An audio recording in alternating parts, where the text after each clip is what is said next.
You can now prompt ChatGPT with pictures and voice commands. The super popular AI chatbot has always just been a text box. Now it's learning to understand your questions in new ways. Most of OpenAI's changes to ChatGPT involve what the AI-powered bot can do, questions it can answer, information it can access, and improved underlying models.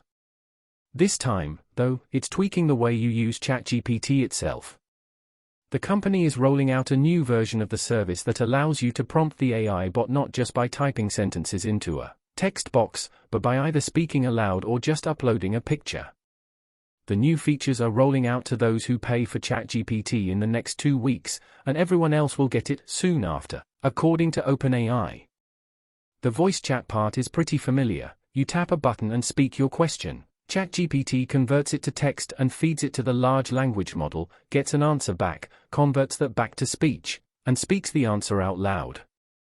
It should feel just like talking to Alexa or Google Assistant, only, OpenAI hopes, the answers will be better thanks to the improved underlying tech. It appears most virtual assistants are being rebuilt to rely on LLMs. OpenAI is just ahead of the game. OpenAI's excellent Whisper model does a lot of the speech-to-text work, and the company is rolling out a new text-to-speech model it says can generate human-like audio from just text and a few seconds of sample speech. You'll be able to choose ChatGPT's voice from 5 options, but OpenAI seems to think the model has vastly more potential than that. OpenAI is working with Spotify to translate podcasts into other languages, for instance, all while keeping the sound of the podcaster's voice.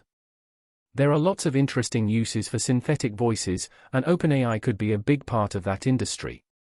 But the fact that you can build a capable synthetic voice with just a few seconds of audio also opens the door for all kinds of problematic use cases.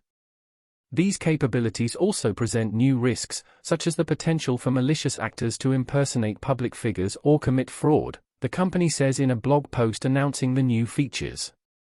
The model isn't available for broad use for precisely that reason, OpenAI says. It's going to be much more controlled and restrained to specific use cases and partnerships. The image search, meanwhile, is a bit like Google Lens. You snap a photo of whatever you're interested in, and ChatGPT will try to suss out what you're asking about and respond accordingly. You can also use the app's drawing tool to help make your query clear, or speak or type questions to go along with the image. This is where ChatGPT's back-and-forth nature is helpful. Rather than doing a search, getting the wrong answer, and then doing another search, you can prompt the bot and refine the answer as you go. This is a lot like what Google is doing with multimodal search, too. Obviously, image search has its potential issues too. One is what could happen when you prompt a chatbot about a person. OpenAI says it has deliberately limited ChatGPT's ability to analyze and make direct statements about people, both for accuracy and privacy reasons. That means one of the most sci-fi visions for AI, the ability to look at someone and say, "Who is that?" isn't coming anytime soon. Which is probably a good thing.